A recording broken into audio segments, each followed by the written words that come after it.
Golden State Media Concepts Baseball Podcast.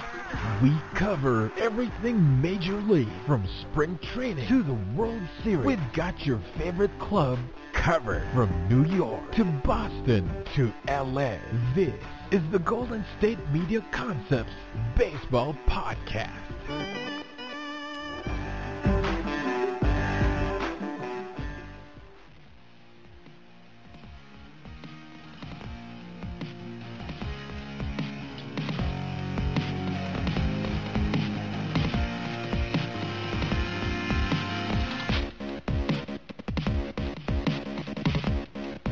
Hello, everyone, and welcome back to the GSMC Baseball Podcast, brought to you by the GSMC Podcast Network. I'm your host, Jack Ridenauer, and I've got an outstanding show ahead of us today. I'm really excited to get into some baseball news today, as always, but I hope everyone's been doing well and staying safe. And for anyone in the middle part of our country, I especially hope you are safe with all the ice and snow you all have been hit with. I thought Pittsburgh had it bad, but I was greatly mistaken after seeing all that snow and the weather advisory and the state of emergency in Texas, I believe. So hope everyone out there has been doing well and staying warm. I actually have a friend who was just in St. Louis, and he said it was about negative 15 degrees that when he was there for the entire week. So, hope everybody is staying safe out in that part of the country. But again, getting into some baseball news today, I want to discuss some news and also another division prediction, but let's outline what all will be going on today's show. Let's first get into it. I'll dive into the latest news going around the MLB and discussing any and all of the recent transactions and pickups that have been going on recently and whatnot. So I'll get that in the first segment. But in the second segment,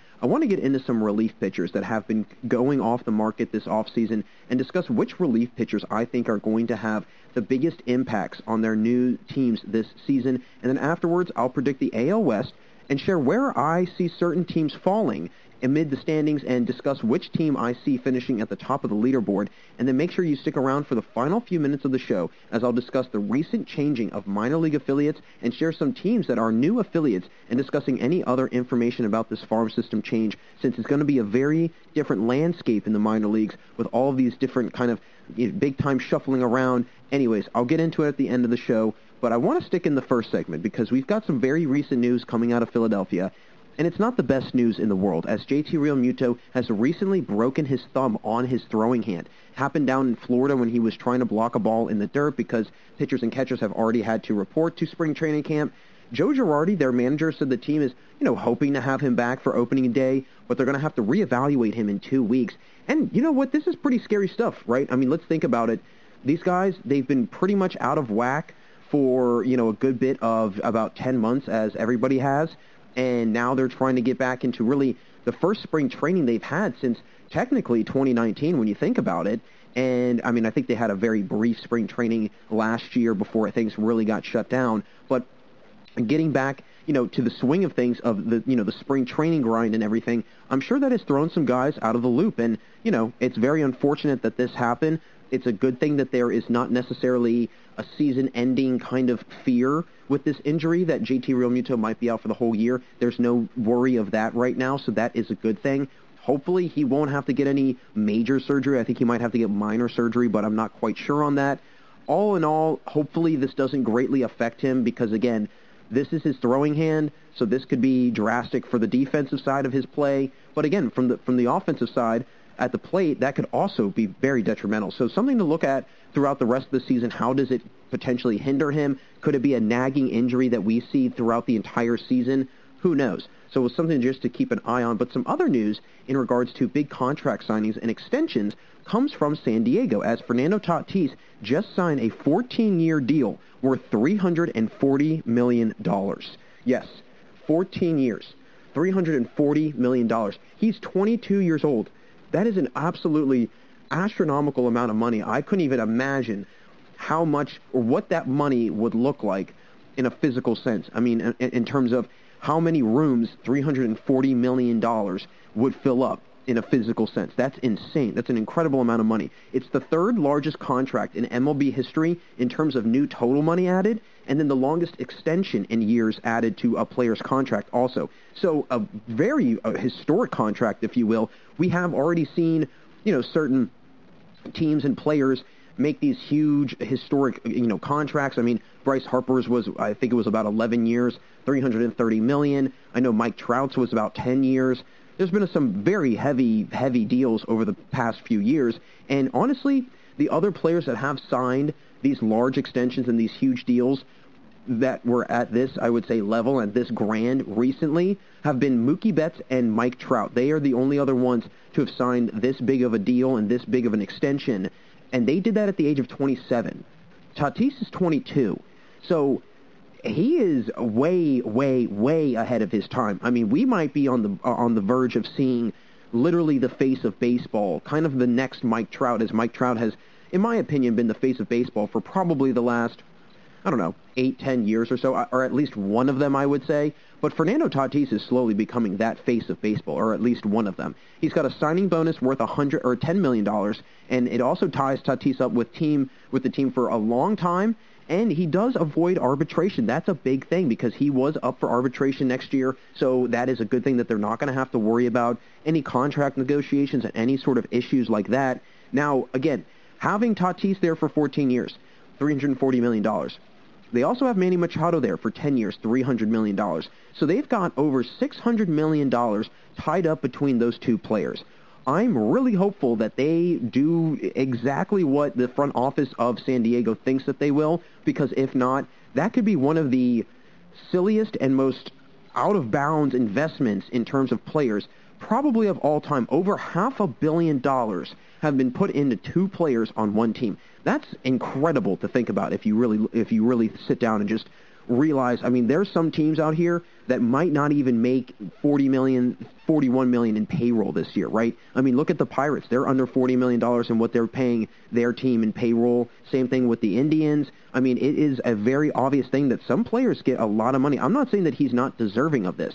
I will say, though, if you look at it, he's only played in 150 career games. So he's getting $340 million for 150 career games.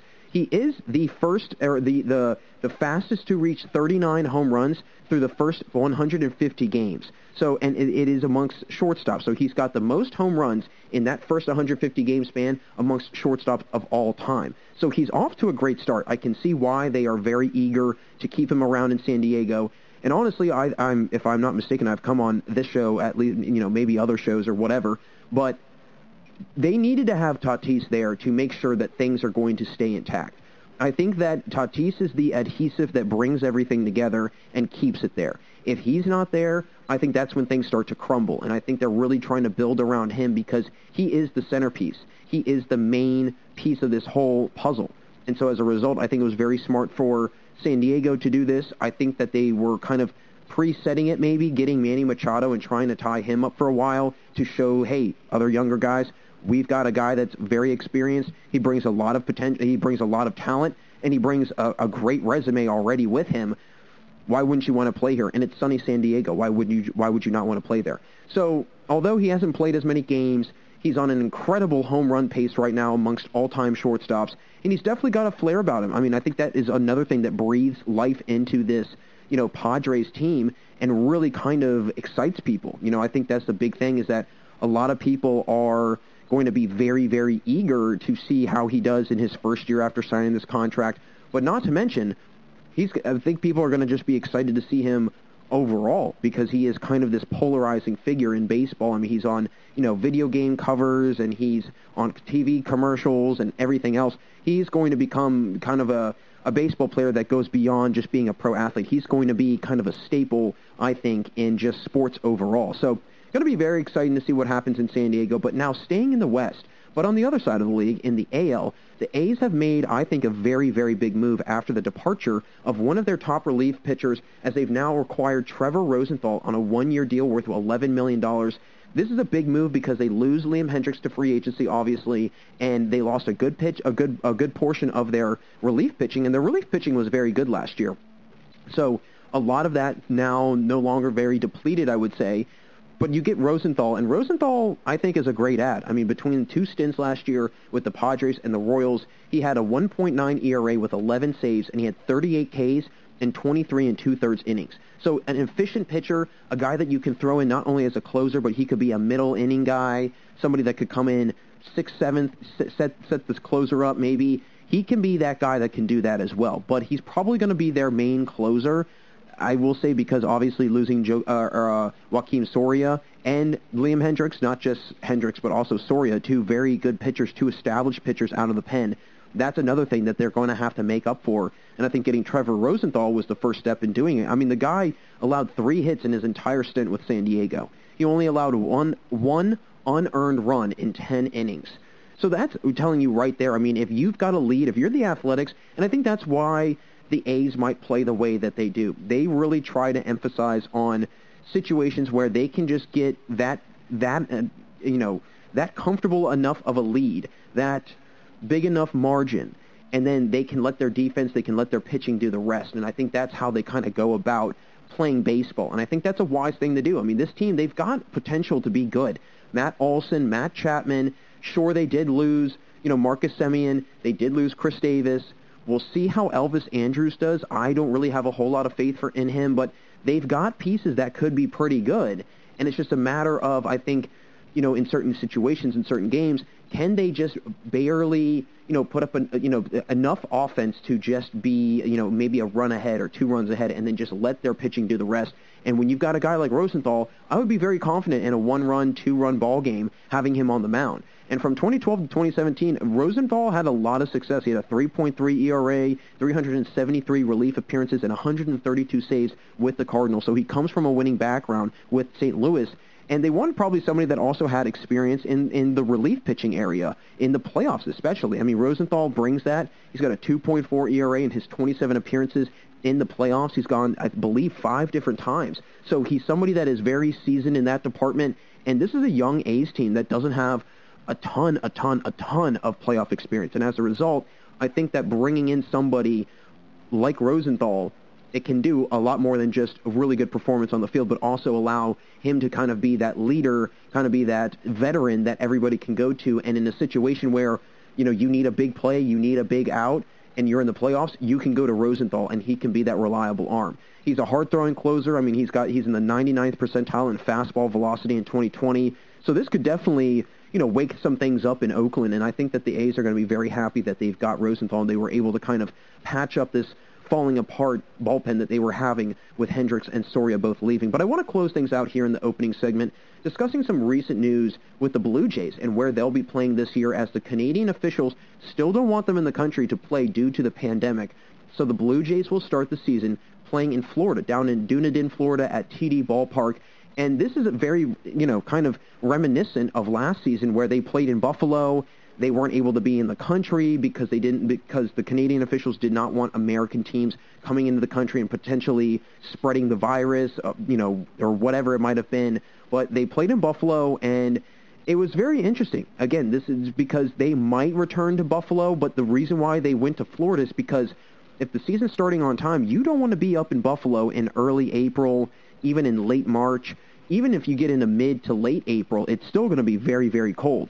The Blue Jays actually made this choice themselves because they felt that, asking for position or for permission to play in Rogers Center was just not appropriate because of just last summer they weren't clearly allowed to do it. The Toronto Raptors, they're not allowed to be in Canada right now. They're playing in Tampa Bay. So kind of an overall theme that with these very few Canadian teams that are in these American professional leagues, the Canadian officials, they don't want them up there. They just say, hey, just stay down in America and play your season, and then you can quarantine and then come back when you can.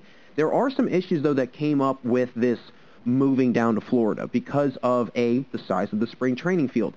They did go under some renovations. The dugouts are up to speed and up to MLB standards, but there's a need for more lights. I believe they need to build, 4 or 5 more sets of lights because, hey, it's going to start getting dark, and eventually, especially early on, it's going to be dark earlier than it will be than probably in July. So you're going to need these lights at some point or another.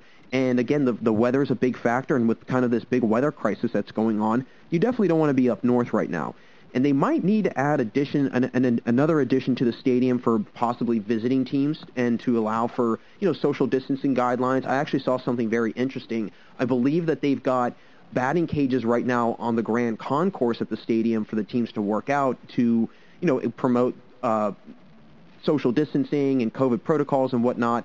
But I guess once fans are allowed in the stands, because they're only going to allow about a 15% capacity for the spring training games. So they're going to barely open up the stadium for the fans there. And I think what they're planning on doing is they're going to slowly but surely move their way back to Canada. Probably not with this season, but probably throughout the rest of this season. They're going to go from Florida, then they're going to work their way back to Buffalo. But it's going to all depend on how the vaccine is rolled out. They might move, and really how the AAA team that's in Buffalo, the Buffalo Bison that is, how that's going to be factored in, what's going to go on with their season. Are they even going to have a season? I mean, hey, if they have a season and they need to have a stadium, that's going to be a nightmare for the Blue Jays, so they might have to stay down in Florida. And there's some other issues that do come with the Blue Jays and kind of their whole farm system, as their high A team is the only Canadian minor league team, the Vancouver Canadians, and there's another issue. Where are they going to play? They're the lone minor league team in Canada, so they're trying to figure out, I think, also a place for them to play and whatnot. So a lot of issues that are kind of on the horizon, I feel, for the Blue Jays. And hopefully, if I'm them, I honestly just stay down in Florida. Why go through that headache of moving the team back up to Buffalo, having to really rush and prep the stadium? I know that they did it last year, but if they're planning on having people in the stadiums, you might as well just not rush that process and say, hey, we don't even know what's going to happen with this vaccine rollout. So as a result, should we even rush through and get this stadium built up for the Blue Jays up in Buffalo, or should we just kind of take our time with it and allow it to kind of work its course and they can just stay down in Florida? I really don't see the point of moving, right? I mean, they'd have to do it mid-season. Who knows if they'll have to probably quarantine from traveling and whatnot. So that could really set things back further than people think.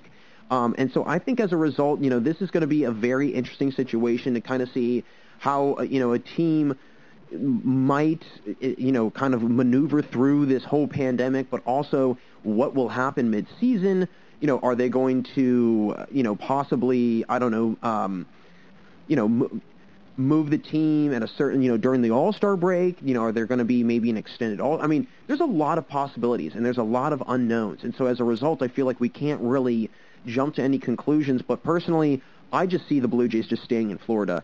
I know it's going to be hot, and I know that, coming from Canada, you're probably used to a much cooler summer, but if that's how it's got to be for this summer, that's how it has to be, right? And I think that, at the same time, you obviously want the players to be safe and careful, but if you take them from Florida and you bring them up to Buffalo, you could be exposing a whole new population of people up in Buffalo with whatever the Blue Jays brought with them from Florida, because from what I hear, Florida does really, it's like COVID doesn't even exist down there.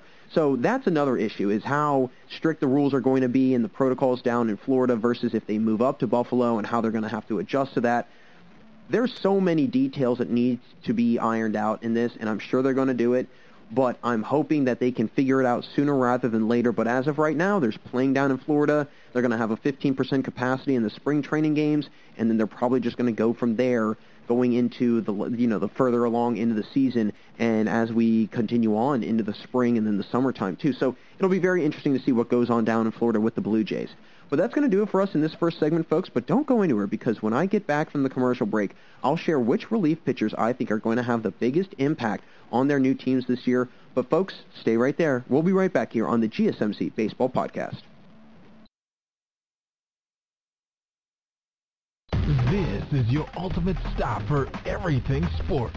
The Golden State Media Concepts Sports Podcast. Should I say more? From the NFL, MLB, the NBA, to MMA, it's all in here. The Golden State Media Concepts Sports Podcast. Listen now.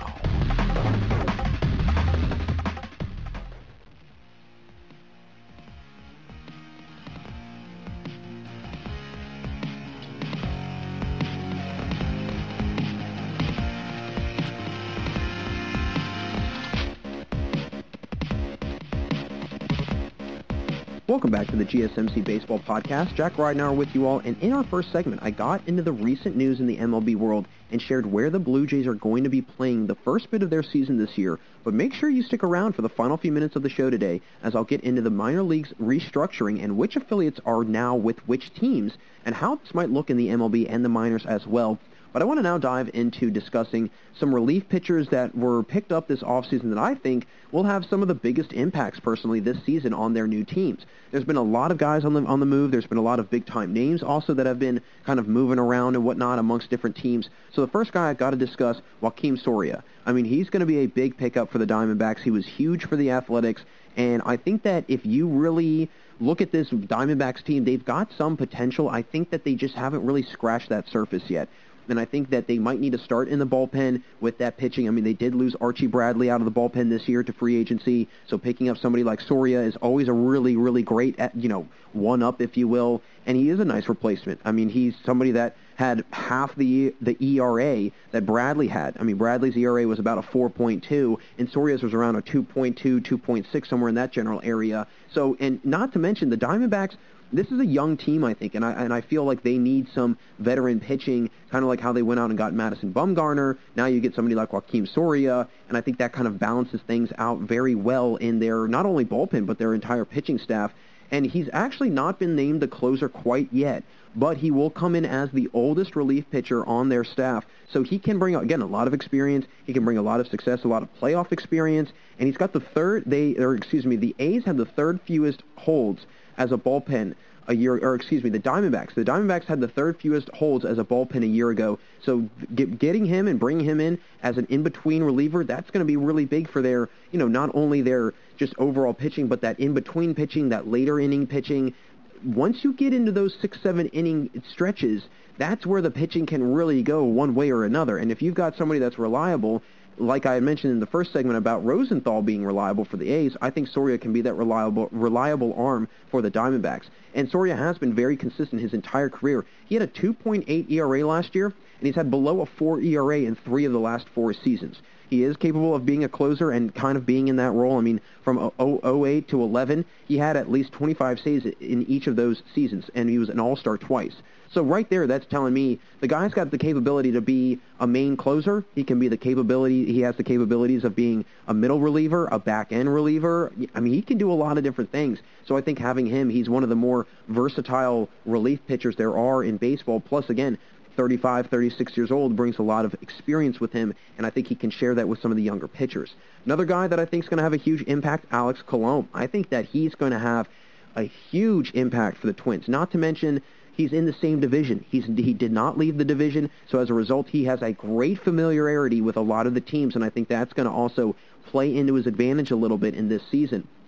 He's got the Twins had a depleted bullpen. I mean, there's no question about that. They lost a lot over the offseason. They lost guys like Sergio Romo, Trevor May, so on and so forth. So Colombe will come in, and I think he'll be welcomed with open arms because this was a very good bullpen. Minnesota had, a 63% save percentage a year ago, and Colombe has been in the top 5 in saves in the AL each of the last 2 seasons, and he's and 4 of the last 5 years as well. So somebody that has been very efficient in terms of, saves, and a guy that I think can be, a very good late-inning guy. He's a hard thrower, and he's an efficient pitcher. He moves in and out of innings. He had one of the highest saves totals this year. So I think that Colombe could be a big-time piece for the Twins because, like I said, they lost about 4 to 5 relievers from last year, and they were a top 5 bullpen.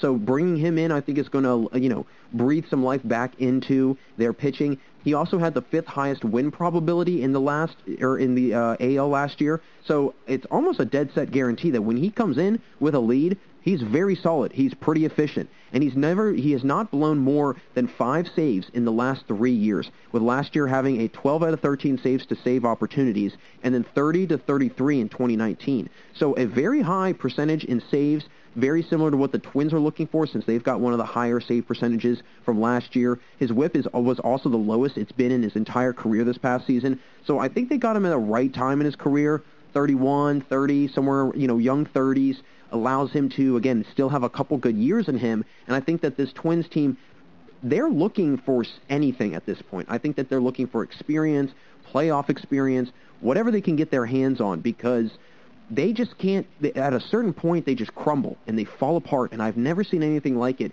They're really good for the first part of the season, and then as time goes on, they just start to tumble. And I think that they need somebody like Colombe who can maybe keep them picked up a little bit throughout the year. So I think he's going to be a big impact for the Twins. But then another guy and I mentioned him already in the first segment, but I'm going to have to mention him again because he's going to be that big of an impact. Trevor Rosenthal, right? I mean, I don't think there's any way around it how you could argue that Rosenthal's not going to be a really big piece for this Athletics team because, again, losing Hendricks, that's a lot to lose. And they're both in the same general age range. They both put up similar numbers. So essentially you're just kind of swapping one out for the other. He will be the main closer, I personally think, for this bullpen because, I mean, this bullpen, they were very solid the last few years, and really last year, too. They actually had the second highest save percentage in the MLB last year at an 81% clip, and they had the second fewest blown saves in 2020 also, with only 4 out of the 21 opportunities. So this A's team, they really pride themselves on late-inning pitching, and I think Rosenthal, again, brings exactly that. Like I mentioned, he only allowed 1 unearned run his entire time with the Padres through 10, 11 innings.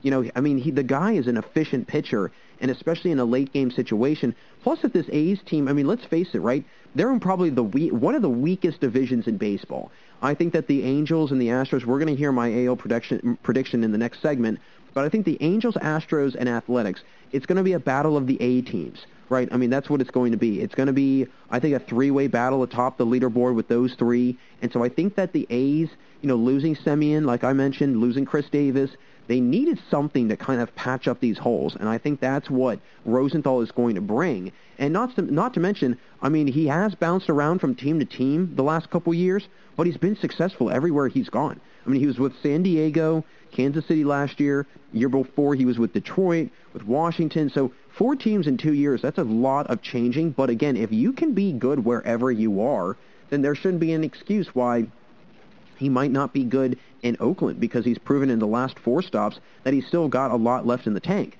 And he's got a capability of being a high saves closer, too. So that's why, you know, I personally would put him in as the closer and have him as the main role. I mean, he had a career-high 48 in 2015. He had 45 in 2014. So back-to-back 40-plus save seasons, that's not easy to do, right? I mean, that's a pretty hard feat to conquer.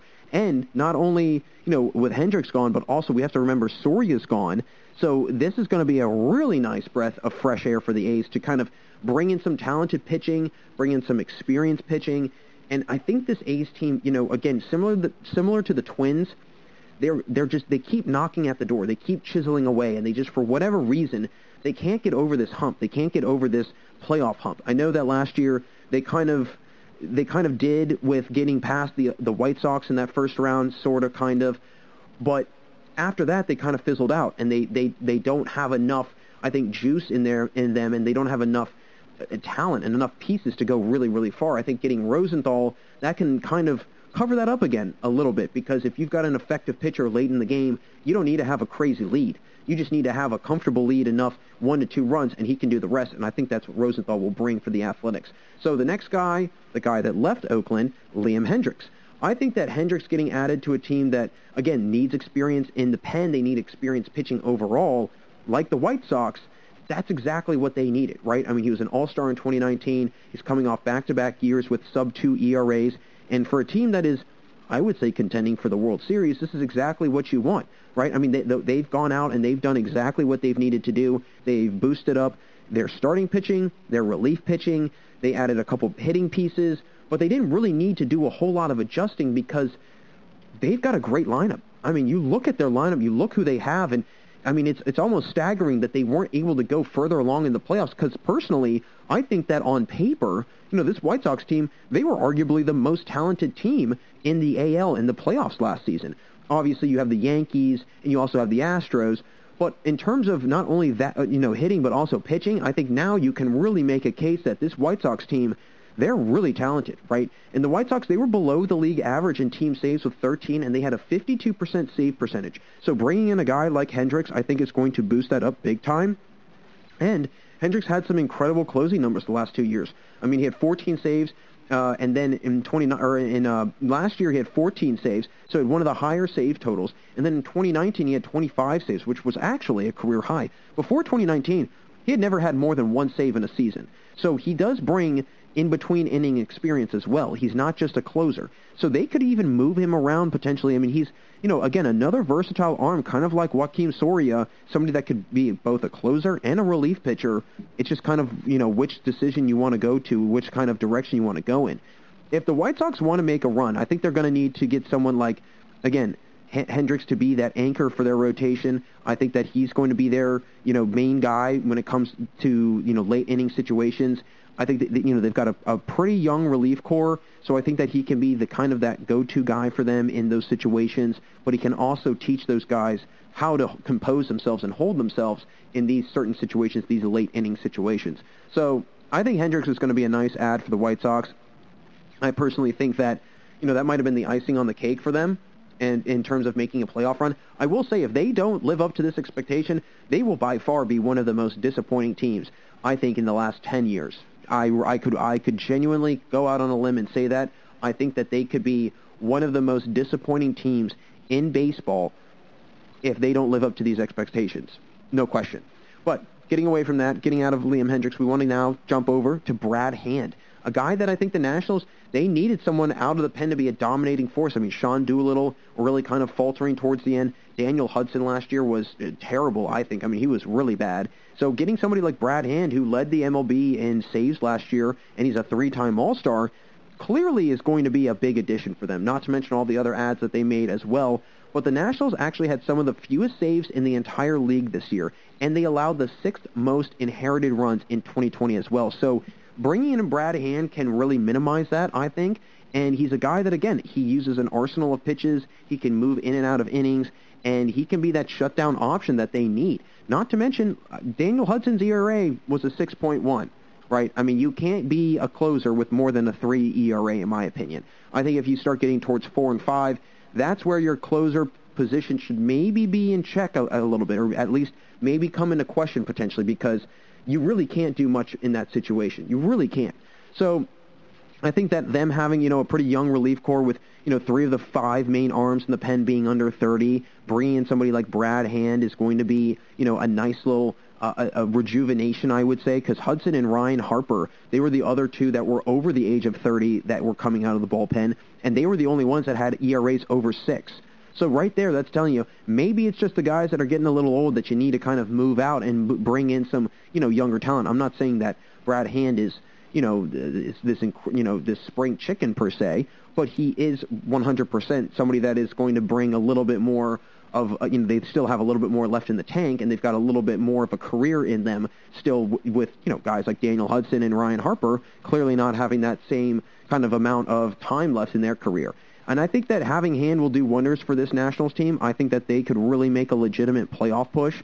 And, I mean, this is going to be a tough NL East, but I really don't see how Brad Hand would not be effective with the Nationals, unless he's got some catastrophic downfall, but I don't think that'll happen. So Brad Hand's another relief pitcher to really pay attention to this year. But getting into the last two, the first one, Greg Holland, another guy that I think is going to be really, really big for them, because when Rosenthal left Kansas City, they needed somebody to step up, and I think that Greg Holland can be that guy. He is old, but he's still got something left in him, right? I mean, the Royals, they actually had the best saves percentage with only one blown save the entire season. They had the fewest in the MLB, the fewest blown saves in the entire majors. So having Holland there clearly does wonders, and he wasn't even the full-time closer. He only registered about 6 saves last year.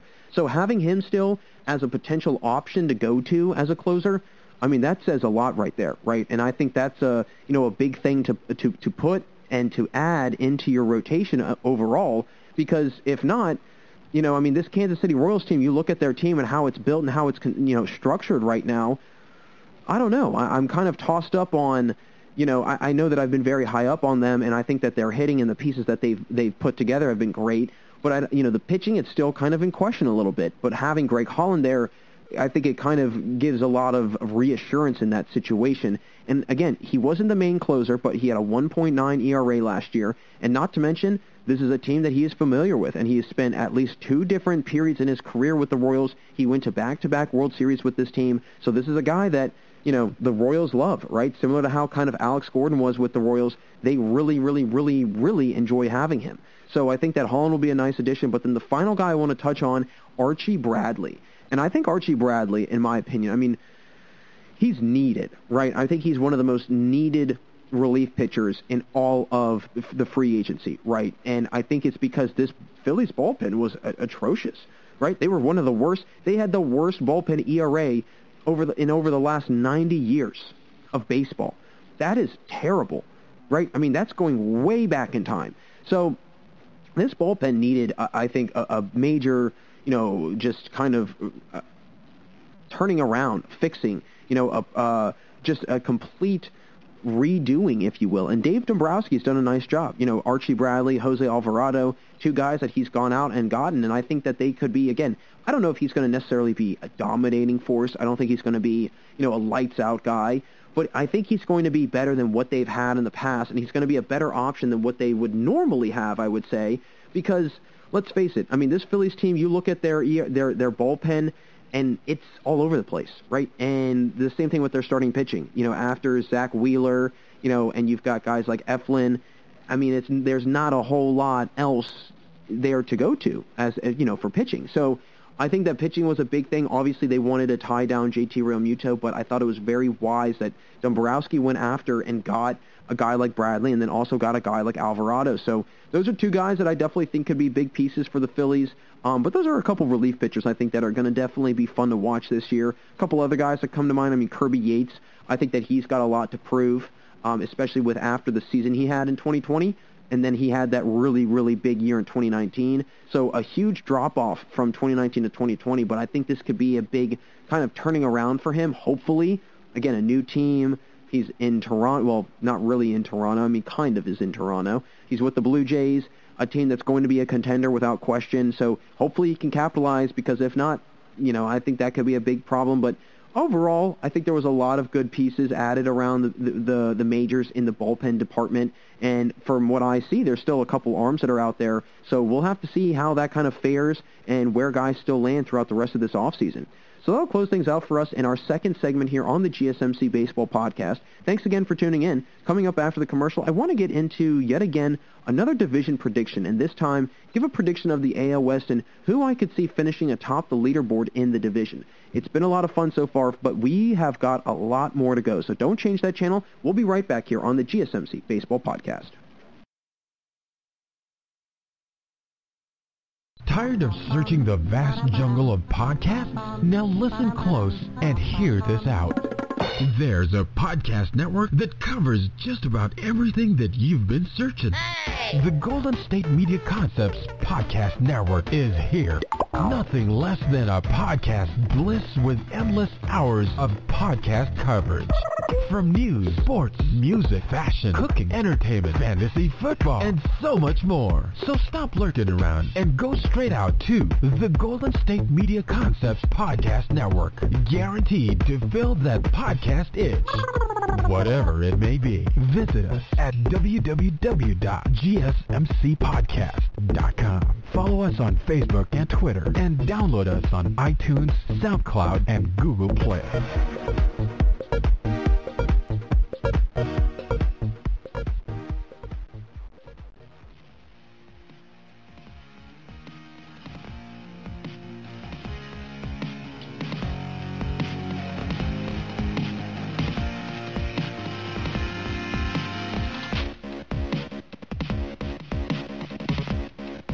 Welcome back to the GSMC Baseball Podcast. Great to have you all here still with me today. Jack Ridenauer again, and in the last segment, I got into some of the best relief pitchers that could make the biggest impacts on their new teams that they found themselves on this offseason. But now I want to get into another division prediction, this time of the AL West, and share who I think will finish where in the West.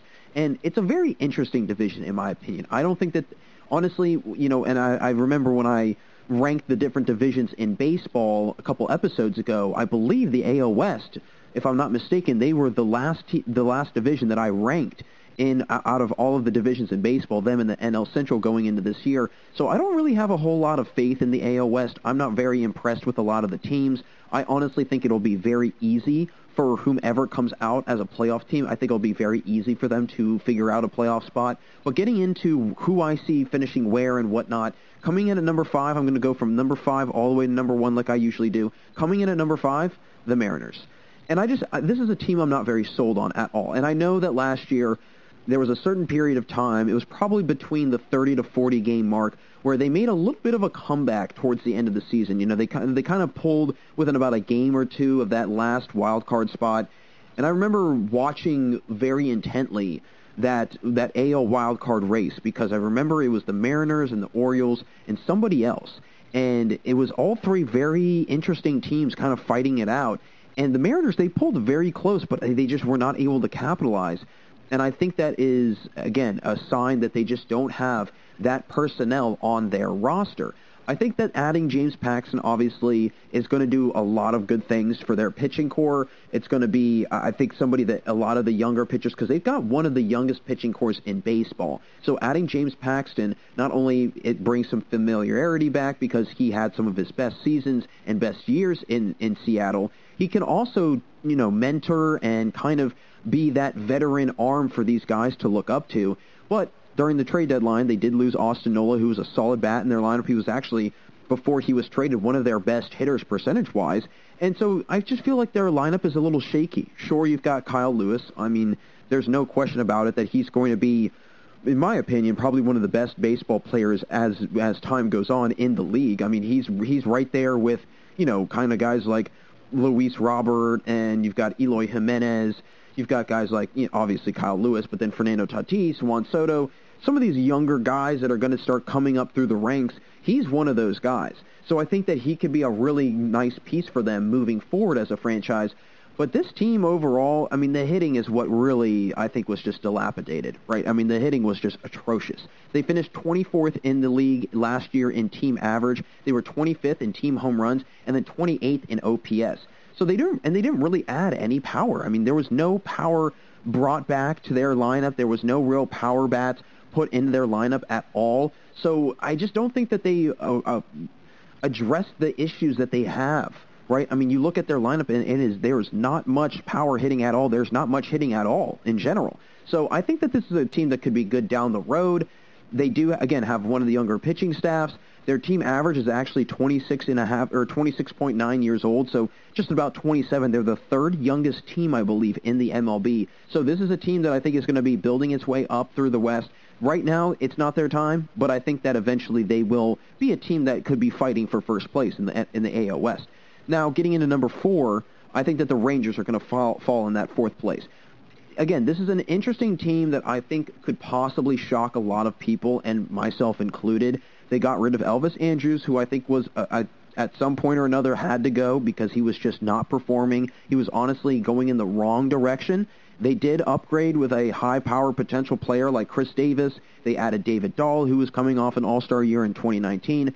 This is a terrible batting lineup, right? I mean, this lineup was awful last year. They had 5 of their 9 guys that started bat below 200, and one of them was Joey Gallo, who the year before he had a career-high 253 average, 22 homers. He was an all-star. He only played in 70 games, but he still had a really good year, and as a result, you kind of wonder about this Rangers team as a whole. But again, they added the guys that could really help out that lack of hitting. David Dahl batted .305 in 2019. Chris Davis batted above 40 home runs for 3 straight years from 2016 to 2018. So they've got pieces that could be actually really, really good. They also added Nate Lau, who I think will be very good at first base for them. He played pretty solid when he was with Tampa. Over 71 games, he batted .251 and slugged .447. Again, not great, but not terrible. I think that's something that could be worked with. I mean, he's 25, so he's young, and he's got a lot of potential down the road to possibly be really good. And I think, again, adding Dahl is going to be really big with how well he played in 2019, but he is coming off surgery, and I just don't know about how healthy he will be, but then also I don't really know about the pitching. I mean, the pitching ads they made were a little bit questionable in my opinion. Adding Dane Dunning after Lance Lynn got traded away, I'm not very sold on him. He did not impress me in the playoffs last year.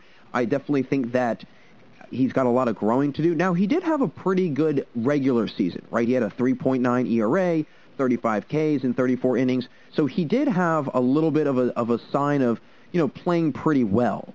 I don't necessarily think that he's going to be a big difference maker. I think maybe in a couple years, but again, the Mariners and Rangers are comparable teams in my opinion because they're two teams that they've got players in certain places that could definitely help them out. I just don't know if they can be pieces that put it all together, right? I don't think they've got that kind of collective glue that kind of brings everyone together, kind of like a Tatis for the Padres, right? And all of that other talent is attracted towards him. Neither team really has that. And back to the pitching, you go out and get a guy like Mike Foltynewicz, who, if you ask me, I think he's on the downspin of his career. I mean, he was terrible last year. He was so bad in one outing that after that one outing, Atlanta sends him to their training facility down in Florida. He had a 16 ERA, and this is a team that was not a great pitching team. Now, they did have Lance Lynn, but that was really the only piece that they had. So I really do question the Rangers a little bit. I think that there were some moves that were much better than the Mariners, obviously, but I still am not completely sold on the Rangers. So I've got them coming in at 4th. Now, getting into number 3, I've got the Astros finishing in 3rd. And this might be a crazy hot take, but I don't think the Astros are going to be that good this year. I really don't. I mean, Verlander, he's coming off a year. He was out the entire season just about, and he's getting older, and he's not getting any younger. So how is his return going to be? Is his return going to be the same? That's going to be a big question right there, right? I think that's going to be kind of a question mark as I'm watching them this year. How healthy will Verlander be going into next year? And not to mention, will his health stay up to speed, right? They also lose George Springer. He's gone. And now you lose someone that was a major piece of your lineup, a consistent home run hitter who belted 30-plus homers year after year, 80-plus RBIs. You don't have him anymore. Now, you do re-sign Michael Brantley. I will give you that. That is a good sign. I believe they re-signed Lance McCullers. They re-signed a lot of guys, but I just don't know if the Astros, I figured that with a team that, and honestly, they had a lot to prove last year. I think they went into that season kind of, off of that whole cheating scandal and everything that kind of went down and how they were found guilty of it and whatever else, and there's all the speculation. They come into the season, they don't have a very good year. A lot of people, I think, are then asking themselves, well, were they only good because they cheated? Why were they so good that one year and then they come back the next season after that all comes out and they are terrible? So I do think that they've got, again, a lot to prove. They've got a lot of people to try and win back that kind of good reputation they had before. But I just think that, again, their pitching is not what it once was, right? You don't have Garrett Cole anymore. Verlander and Zach Greinke aren't the same pitchers they once were. Now, Zach Greinke did have a good year last year. I will give him that. But again, with Verlander's health, I just don't know what to think of that, right?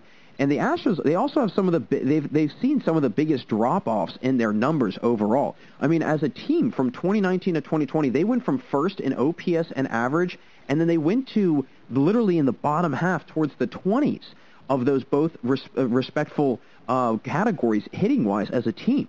So you have to think that's a ginormous drop-off. You go from first place in average, and I believe they were 19th or 20th in team average in 2020 after being first in 2019, and then in 2019 they were first in OPS, and they were like 19th or 20th in team OPS. So again, I just don't know if I really trust this Astros team completely. And I think that, again, the other thing is they don't have much competition. There's not many other teams in this conference or in this division that scare me, that I'm kind of like, oh my gosh, this is going to be a really dominating team. I really just don't know if this is going to be a team that is going to be that dominating like it once was. I mean, it's, again, a very different team than it was a couple years ago. They've got a couple guys that are going to be up for free agency pretty soon, like Carlos Correa, who's been a big piece for them. So this is a big year for the Astros.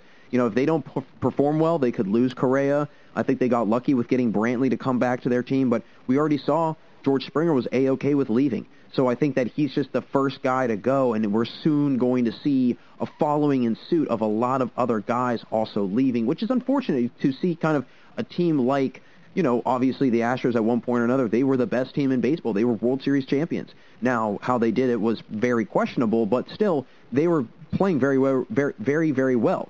I will give them this, though. They had the fewest Ks in the entire league last season. So this is a very patient team. And it makes sense because they do have a lot of veterans on their team. They've got a lot of guys that have a lot of experience. So I understand why there's so much patience there. But again, I just don't feel that this is a team that we are used to seeing anymore. And I think that they might be going back to kind of a rebuild phase. Maybe not necessarily anytime that soon, but somewhere down the road, in the relative time, yeah, I could definitely see that happening. So now coming in at number 2, I want to discuss the Angels. I think the Angels, this is a very bold take. Again, I think a lot of people might feel the Astros and the Athletics might be the 1 and 2 teams, but I think the Angels are going to be in second place this year.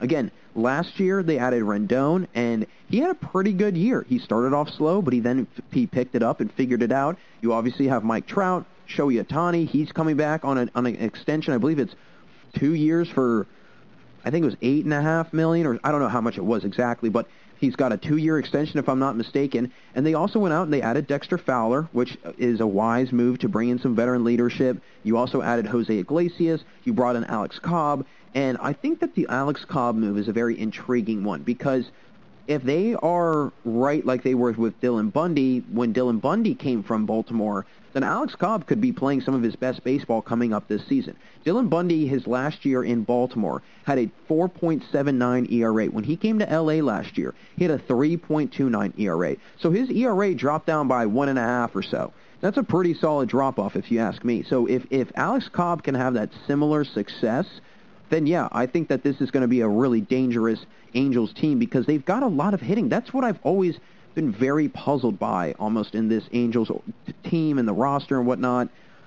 I just don't know what to think of how a team that has all of this talent, they've got all of these players on this roster, and they're just not able to put it together.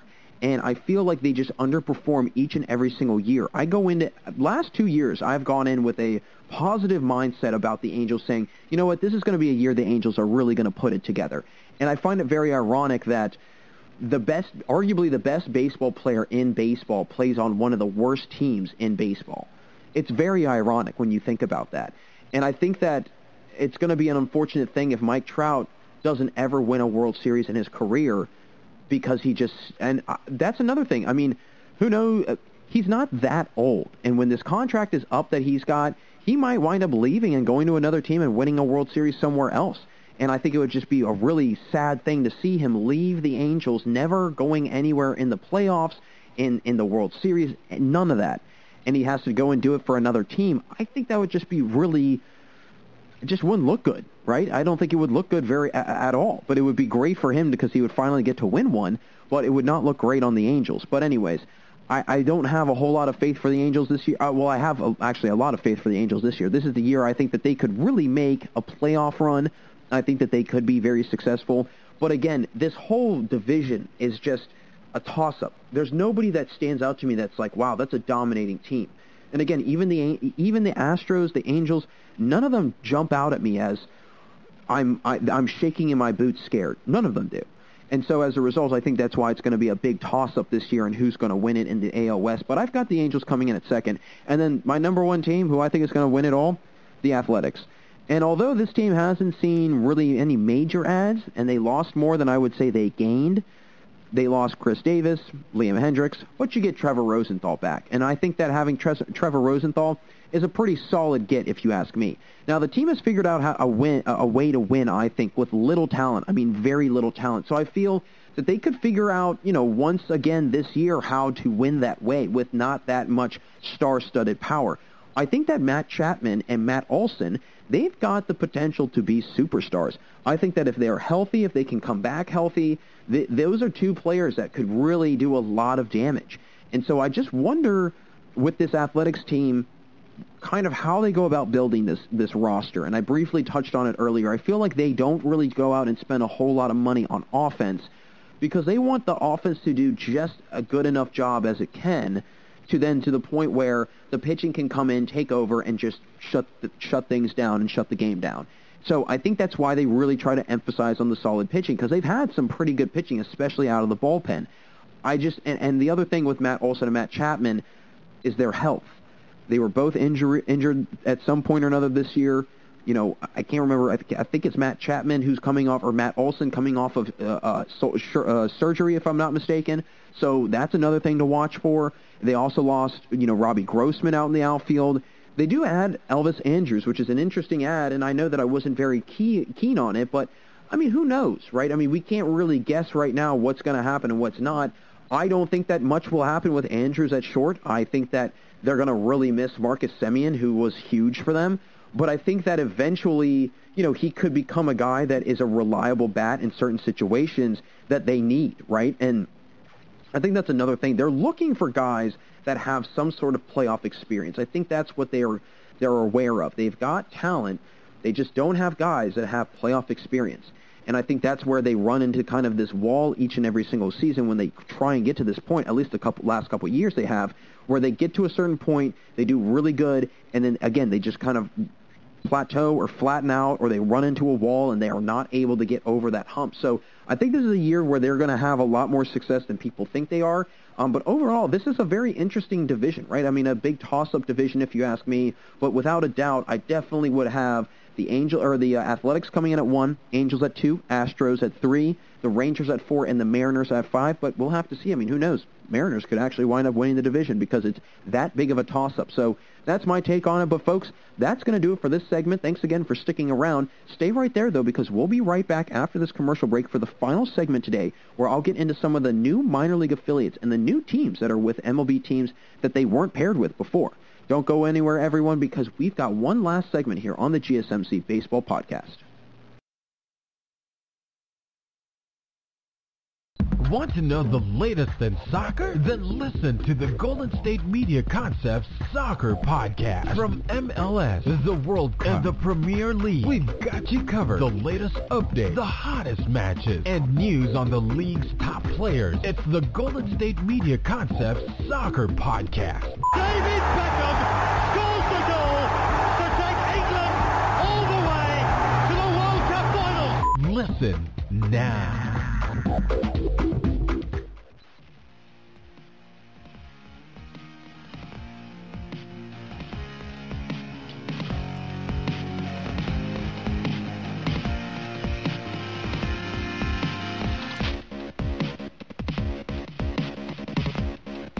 Hey everyone, and welcome back for the final segment here on the GSMC Baseball Podcast. Jack Ridenauer still with you, and in the previous segment, I got into a prediction of the AL West and discussed which teams I see finishing where out west, but I want to wrap up the show today getting into some new minor league affiliates and share which farm system teams are new affiliates for certain MLB teams since things were restructured in the minors for this offseason. It's a very, very, very different minor league system. We can all agree on that one, I think. I mean, it's literally not completely different, but it's pretty different, I would say. I mean, there's a lot of new teams that are no longer, with certain teams as affiliates. It's a very different landscape. So I'll get into a couple of the teams that were moved around kind of in the different ones and where they are now and, what the new affiliates are and whatnot. But if you look at some of them, there were actually some teams that were actually added as affiliates that were not teams before. They weren't with teams before. They weren't even, I don't think, technically minor league teams. So, for example, the St. Paul Saints, they were added as a AAA affiliate for the Twins. Sugarland Skeeters, they were a new AAA team for Houston. So neither one of those teams had existed prior to this year, and now that they are becoming affiliates for these teams, and some teams, they've changed around and stayed the same, but they now have new affiliates. So, for example, Take a kind of an example of the Nashville Sounds. They used to be with the Rangers, but now they're with the Brewers. And then the San Antonio Missions, they were with the Brewers, but now they're with the Padres. So some of these teams have actually, really gone from one team to another. Some teams have actually just flopped, essentially, their minor league systems and have just basically almost swapped them for the others. So, for example, this is actually a pretty interesting one. If you look at the Yankees and the Rays, they basically just traded these teams. The Rays had Hudson Valley Renegades as a short season A team, but then now they're now with the Yankees. Whereas the Yankees, they had the Charleston River Dogs, but they are now with the Rays low A team. And the Charleston River Dogs, they used to be with the Yankees, just like the Hudson Valley Renegades used to be with the Rays, and they pretty much just flopped teams. But there were also some teams that just changed their name and locations, but they have stayed with the same affiliate. So, for example, the Trenton Thunder. They were in Trenton, New Jersey, but now they're in Bridgewater, New Jersey, and they're called the Somerset Patriots, but they're still with the Yankees. I saw something else, I believe a team in New Jersey, they're now, instead of called the Blue Crabs, or I can't remember exactly the name, the team name, but they were now called the Jersey Shore Blue Crabs or something like that. So some of these teams are completely changing names. There were even teams that stayed the same name, the same location, and affiliate, but they actually, and this is where I'm going to get into a little bit of a rant, they changed the levels. So the Missions, like I had mentioned earlier, they were a AAA team, but are now a AA team. And the Jacksonville Jumbo Shrimp were a AA team, but are now a AAA team. So what does that mean in kind of just general terms, right? What does that mean not only for that team, but those players, right? I mean, think about it. Let's say you were one of those guys that was on the AA team, and now you're a AAA team. Well, you're that much closer to being called up to the majors, but are you really that ready? Are you prepared enough to be ready to play at that AAA level and then into the major league level? But then the other side of it is, what if you're one of those guys that was on the AAA team that turned into a AA team, and you're basically just, without anything that you're doing, getting demoted essentially, right? I mean, where is the sense in that one? And so that's kind of what I bring up in this topic, and what I kind of want to get into is how could that change essentially how some minor league players, how some prospects are kind of viewed, and how they're kind of moved around throughout the entire minor league system. Because let's think about it, right? Let's say that you had a really good season at AA and you got moved up to AAA. And so that's going to give that's going to give scouts and teams almost I don't want to say a false sense of perception of you as a player, but it's not going to maybe be the full scale kind of story of you as a player, because you've played at only the AA level technically, and the only reason why you're in the AAA level is because your team changed affiliates. Now, I don't know if when they are doing these changes, they're pretty much going to reassign teams as according. They're going to be completely reassigned. They're not necessarily going to be, they're not going to have the same exact personnel and whatever. I have no idea, right? So that's another thing in this. But will the minors ever, continue to try and do this kind of flipping around, this switching? My other thing is, and I didn't see any teams that made this big of a jump, but could you see a team going from a single A level all the way up to a triple A level, right? Or a triple A level to a single A level? And I could only imagine what would happen if you did this in the middle of the season. I mean, imagine the uproar there would be if there was any sort of change of the levels in the middle of the season. I mean, that would be problematic for, I think, a lot of players, especially if they went from being really high up to then being basically demoted. That would not be okay. But then my other question is, how is this going to affect the minors moving forward? And this is something that I actually came across the other day. I was thinking about it while I was doing this research. And I said to myself, I mean, I've got this interesting fascination with the minor leagues because it's such a fun side of sports. It's such a lighthearted, kind of just laid-back, enjoyable side of athletics, and baseball in particular. And I think that minor league baseball does something indirectly for Major League Baseball. I don't know what it does, but I think it allows people to say, hey, you know what, even though baseball, for the people that might just be the general watchers, right, they might say, hey, you know what, I'm not a huge baseball guy, but I love going, a big baseball fan. I'm going to just go to a minor league game. And the minor league games are fun. It's, watching action. You get a nice, promotion night or whatever. You get cheap food, cheap drinks, whatever. A fun night out at the ballpark with the kids, with the family, with friends, whatever it might be, right? And so I think that as a result, we have to kind of look at this as, all right, what is this going to do in the grand scheme of things? What is this going to do for the entire landscape? And I think that eventually what's going to happen, and I really don't want to see this happen, but I could see this happening, if there's any sort of continuous budget cuts and continuous team cuts, could we see a time where pretty much all minor league teams are nixed, and then all of a sudden you've just got this massive MLB pipeline system that they build? And I think that's maybe what's going to eventually happen. Eventually there will be possibly a phasing out of minor league teams, minor league affiliates in particular, and basically, scouts are going to just be able to, they might just pick from a large pool of prospects, say, hey, you're going to be in our MLB pipeline system, and as a result, you're going to be exposed to every single scout in the entire MLB, whatever it might be, and then as a result, there's no more minor league teams, and it makes things a lot easier for scouts to go and see teams. I think that would do more harm than it would do good, in my opinion. I think that would do more detriment to the game because, again, minor league baseball does something for baseball, I think, overall. I think it allows baseball to be that fun kid activity that we all kind of, I mean, I was talking to a friend the other day, and it's like, I mean, if you took a percentage of the kids that played T-ball growing up, it's probably astronomically high. And I think that there's that same kind of mentality or that same kind of feeling when you go to a minor league game. It's like you're going back to your childhood. It's kind of, again, this not so polished and glamorous kind of MLB lifestyle. These are just normal guys that that are probably having to work 2 jobs or something, and they're now out there just trying to make their way into the major leagues. And so as a result, it could make for a very interesting experience. You could be watching the next big thing. But if there's no minor league teams, you don't get that effect anymore, right? You don't have that anymore. So I think that at the end of the day, minor league baseball is so essential, and I think that I hope that this changing of affiliates and this rearranging it's not some sort of part of a grander plan or anything like that, because let's face it, right? Baseball has not become the sport, or the popularity or the viewership has not necessarily been astronomical like it is with football or other sports.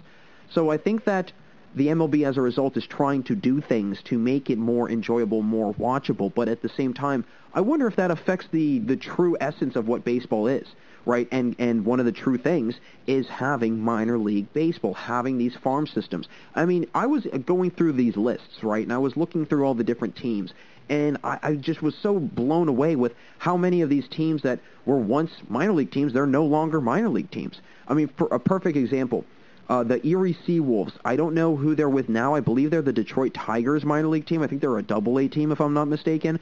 But they used to be the Pittsburgh Pirates Triple-A team.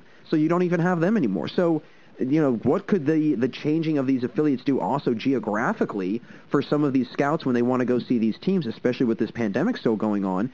Can that throw kind of a wrinkle into things with how scouts are going to see these teams for their affiliates? And maybe that's why they eventually move towards just centralizing everything and turning it all into the MLB pipeline and making everything into the MLB pipeline. I have no idea. I mean, again, this is just a big speculation. Being a podcaster, broadcaster, journalist, your job is to speculate. So I really don't know. But all in all, I kind of like how, some of these were rearranged. I mean, some of them are kind of interesting team names or interesting teams, and it's kind of interesting to see, which teams used to be with what teams, how the Missions were once with the Brewers, and, the Sound are now with the Brewers, and they used to be with the Rangers, and how some teams like the Rays and Yankees, they just pretty much flopped minor league teams, essentially. They just traded one for another. So definitely a lot of, I think interesting aspects to this whole thing and this whole ordeal. I'm really excited to kind of see these new teams and these new affiliates and everything. And I think that at the end of the day, I really just don't see how minor league baseball could be affected in the long run, because it's just such an ingrained part of baseball. And so I hope that this changing of things is not something larger than what we all think it is, or is not part of something larger than what we think it is, because, again, that would be really sad. I mean, think about all of these. And I was talking to, I know a couple minor league baseball players, and I was talking to one of them, and I asked him about kind of the major league pipeline and what he feels about it, and he said, it would probably be a beneficial thing in the long run, but at the end of the day, he said it could also be detrimental, because it's going to drastically reduce the amount of exposure that some players are going to have, and also reduce the amount of players that could have the possibility of having exposure, right? So that's going to be a big thing too, is just how that's going to be affected in the long run and whatnot, and what that's going to entail and what's that going to turn into.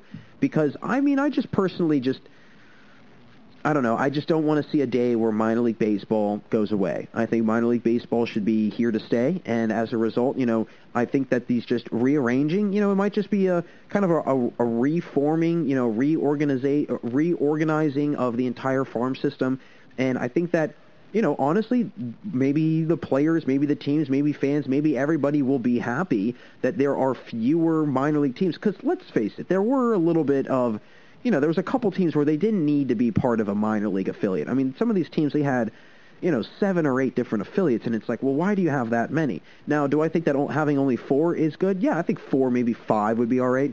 But once you get to 6 or 7, it's like, okay, this is a little bit of overkill. But at the end of the day, and to kind of put a little bow on top of this, I think it's very interesting to see kind of the different new alignment and the new affiliates that are here and there and everywhere. But more importantly, I think that we need to also just keep in mind that no matter what, these guys, even though they're getting realigned, there might be something that is changed about their team, whatever, they still can play at a very high level, and that they are still very, very talented baseball players. And I hope that, the especially the re-changing and kind of the reorganizing of the level that these teams are in terms of going from AA to AAA, I hope that doesn't affect any player stock, because if that did, that would probably be the saddest thing of it all, right? That something that was completely out of their control had a huge impact on their performance and how they were scouted as a player. So all in all, I think it's very interesting. I just wanted to kind of bring it on the show and discuss it and kind of leave it in the open air for anybody to discuss. But folks, I think that's going to wrap it up for us here today. As always, thank you so much for listening to the GSMC Baseball Podcast, brought to you by the GSMC Podcast Network. I would like to ask that you, again, please remember to subscribe to the show and write a nice review. That really helps us. Also, if you can please follow us on Facebook, Twitter, and Instagram, we'd also appreciate that. And as always, everyone, thank you so much for joining today. And until next time, have a wonderful evening. You've been listening to the Golden State Media Concepts Baseball Podcast, part of the Golden State Media Concepts Podcast Network. You can find this show and others like it at www.gsmcpodcast.com. Download our podcast on iTunes, Stitcher, SoundCloud, and Google Play. Just type in GSMC to find all the shows from the Golden State Media Concepts Podcast Network, from movies to music, from sports to entertainment, and even weird news. You can also follow us on Twitter and on Facebook. Thank you, and we hope you have enjoyed today's program.